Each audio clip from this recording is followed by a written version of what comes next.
봄에 피는 꽃들의 화려함도 한때이고 아쉽게 금세 시들어 떨어집니다. 여름에 푸르르고 푸르기만 보였던 나무잎들도 벌써 떨어졌고 이제 또 앙상한 가지만 남았습니다. 니카라구아 같은 더운 열대 지역에 가면은 사계절이 아니라 우기와 건기로 나뉘어집니다. 우기가 되어서 비가 오기 시작하면 풀은 순식간에 싹이 움트고 자랍니다. 뜨거운 햇빛을 받아 먹으며 며칠 후가 되면은 꽃이 피기 시작합니다. 그런데 곧 건기가 되면 말라버리고 모두 갈색으로 변합니다. 뜨거운 바람에 휩쓸려서 그냥 사라지는 것이죠.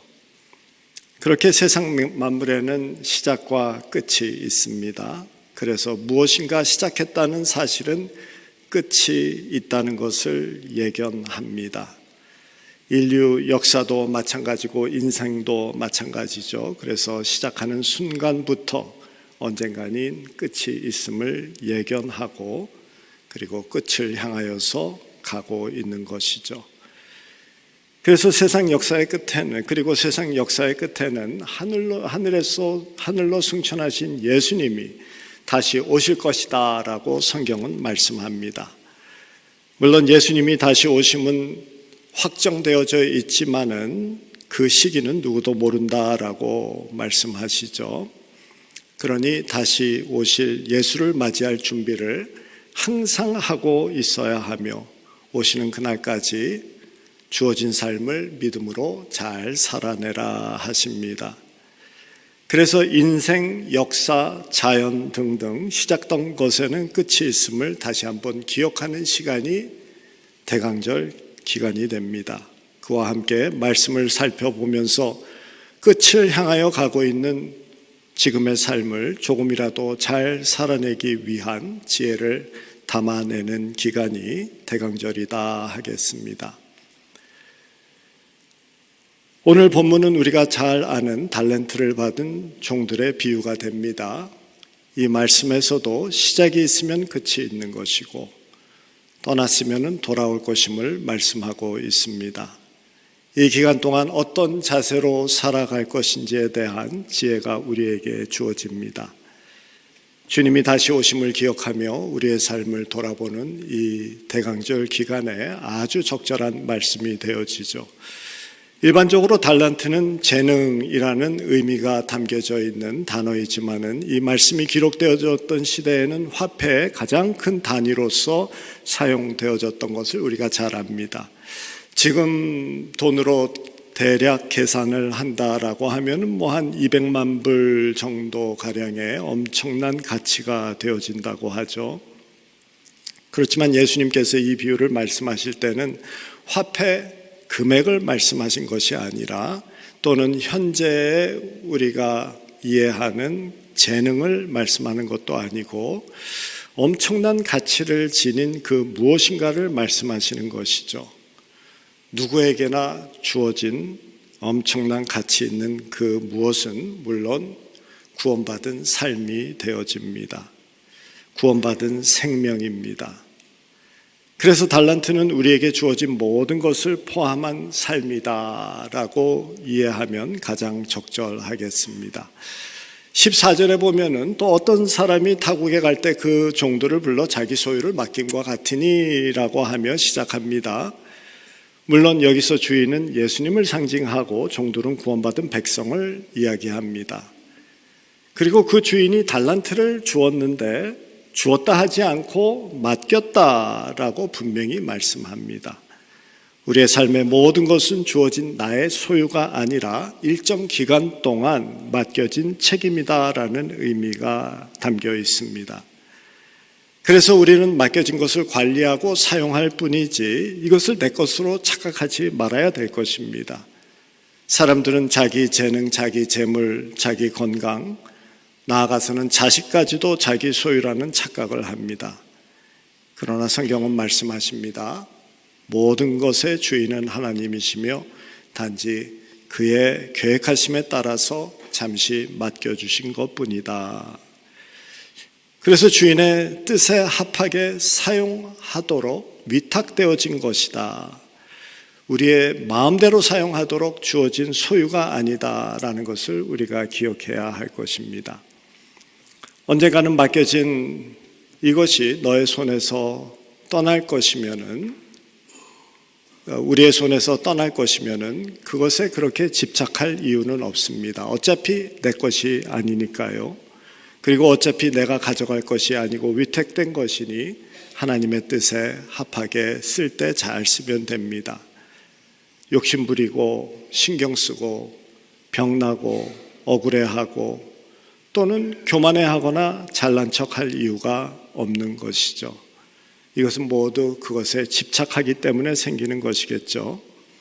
내 삶에 주어진 것에 어느 하나도 내 것이 아니다라고 하는데 왜 욕심부리고 왜 속상해합니까? 그리고 다 받은 건데 뭐가 그리 잘난 것입니까? 나의 생김새도, 나의 지능도, 나의 재능도, 또 내 배경도, 내 건강도, 내가 여기까지 올 수 있었던 모든 것이 다 따져보면은 다 받은 것인데 뭐가 자랑할 게 있겠습니까? 주시는 이도 하나님이시요 거두시는 이도 하나님이시다라고 말씀합니다. 과수원에 갔는데 광주리 하나씩을 줍니다. 어떤 사람은 큰 광주리, 어떤 사람에게는 작은 광주리, 어떤 사람은 든든한 광주리, 어떤 사람은 구멍이 있는 광주리. 그리고 사과를 따서 담아서 오라고 합니다. 그리고 일하는 동안 마음대로 먹으라 합니다. 해가 졌습니다. 모두 광주리에 가득 담아왔습니다.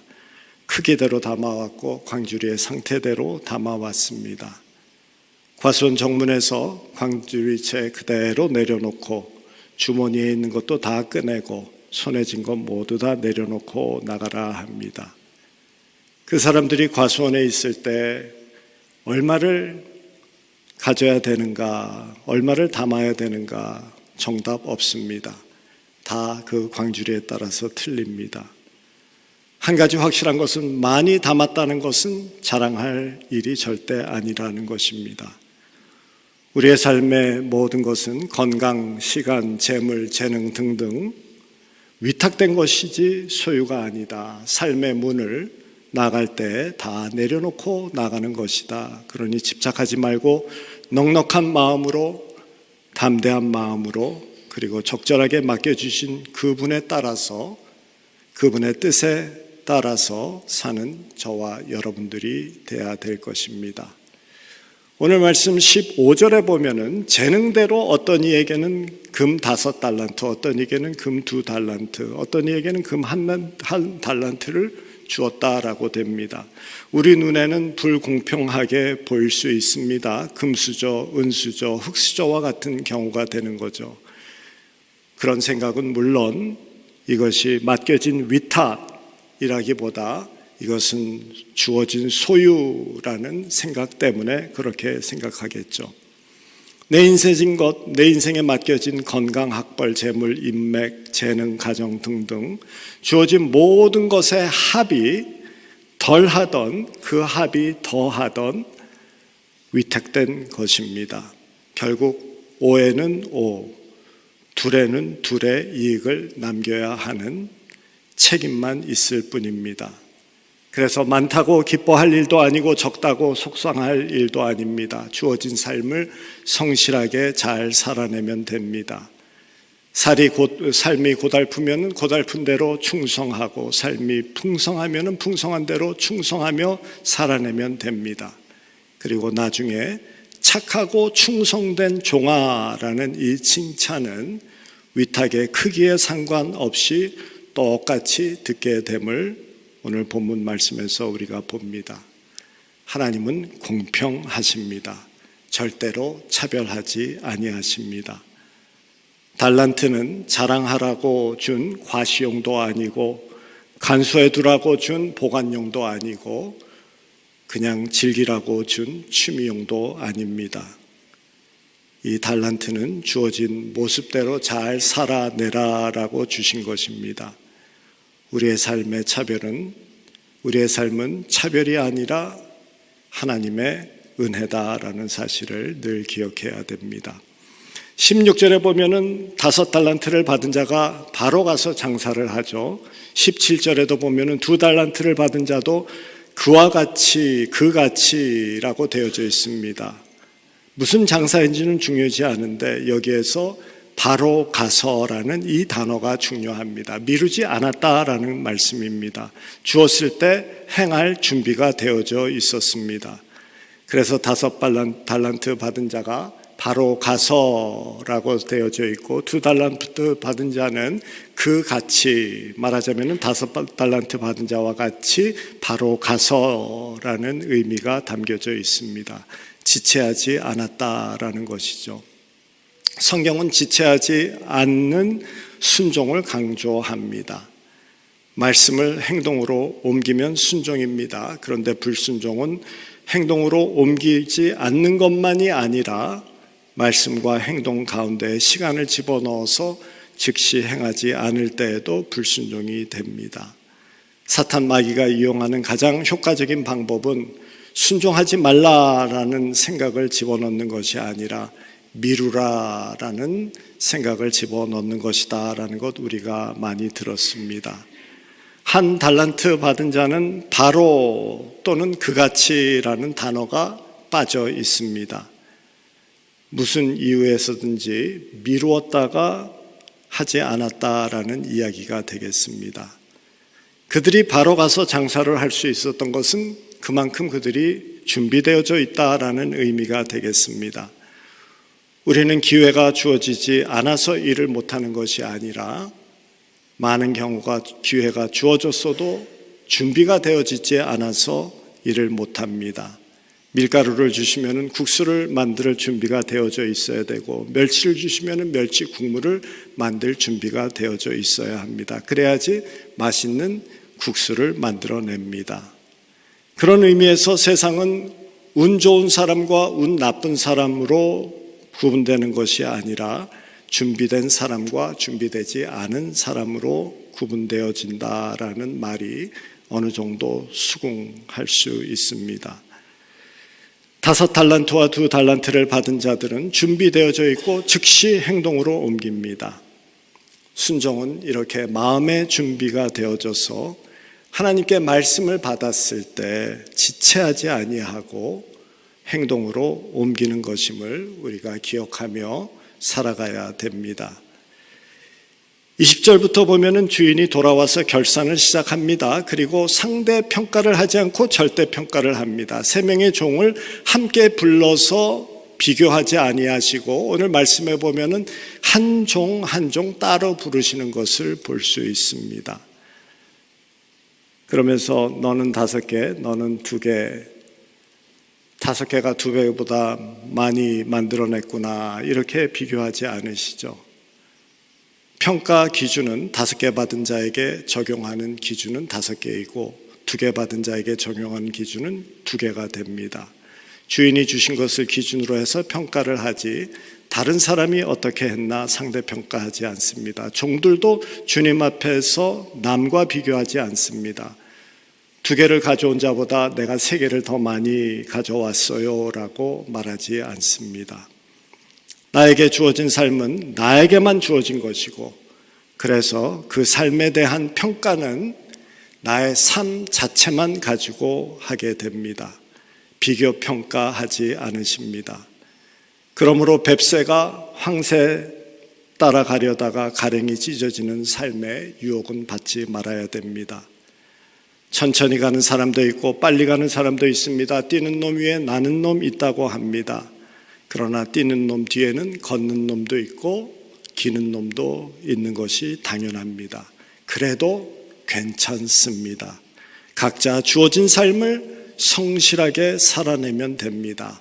하나님 나라에서는 비교 평가가 없기 때문입니다.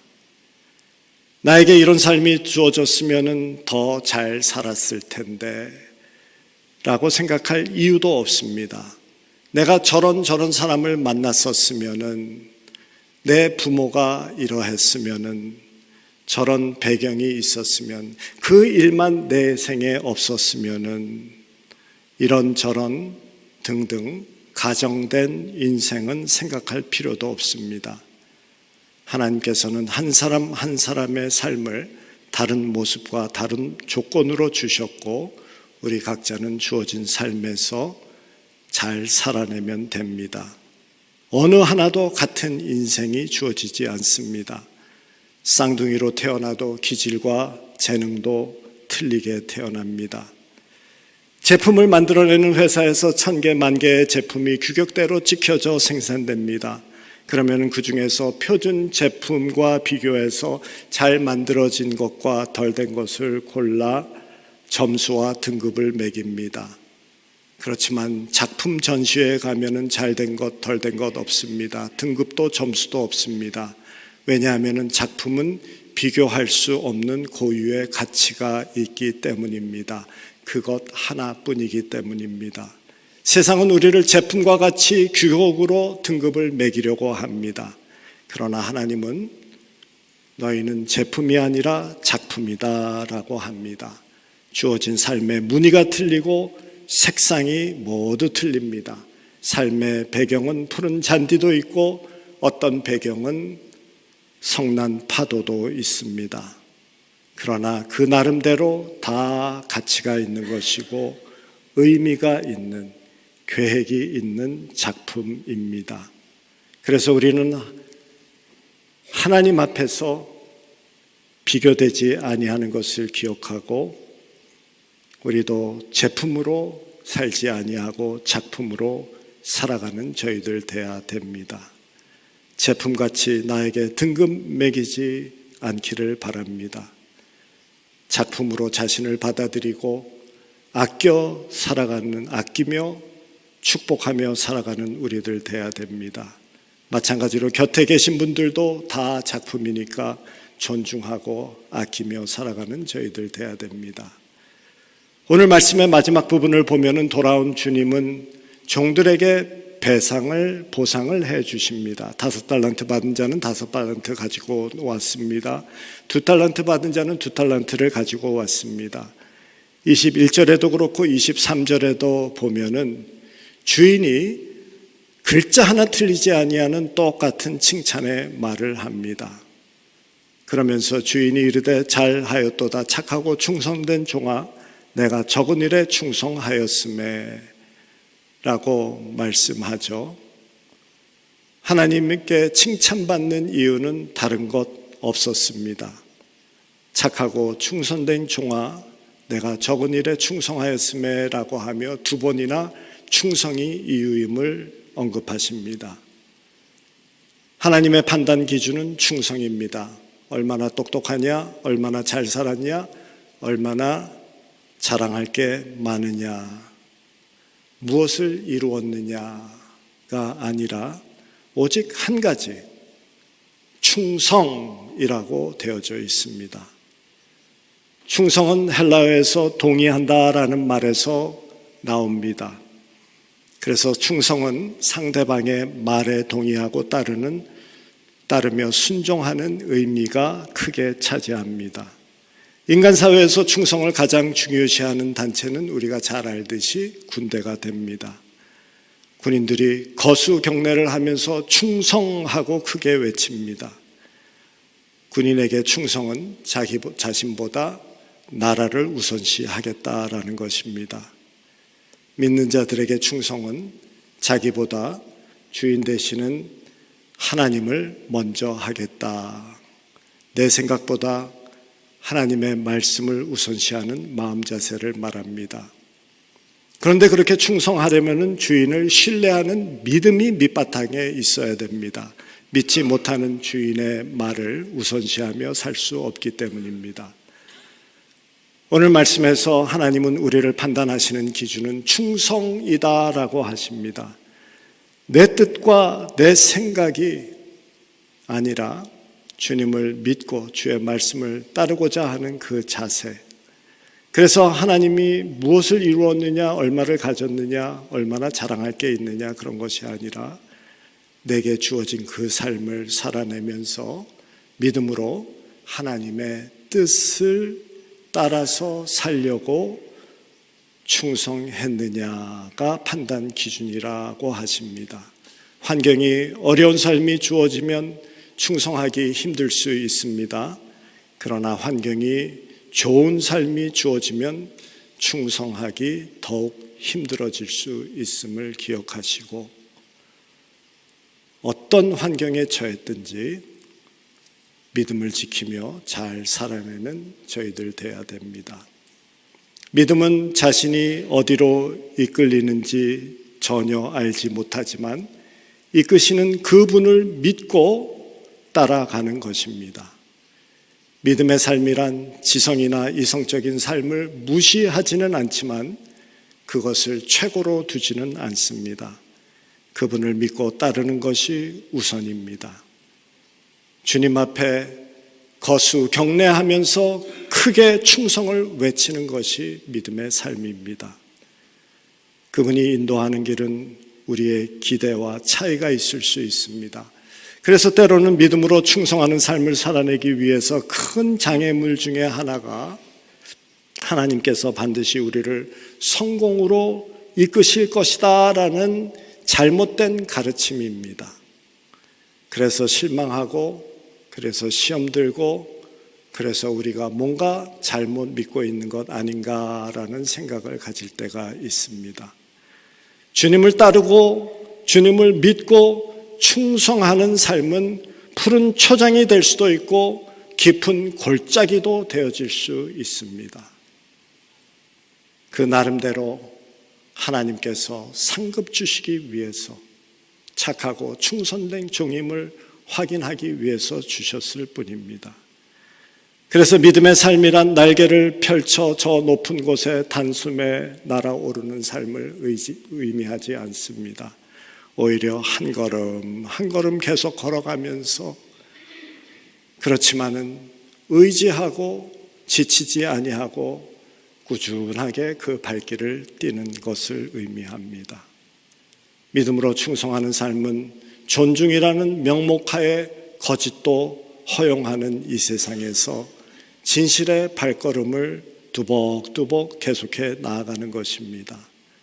취향, 인권이라는 명목하에 지저분함과 깨끗함이 구분되어지지 않는 이 세상에서 정결함과 단정함을 향하여서 꾸준하게 발길을 띄어가는 것을 말합니다.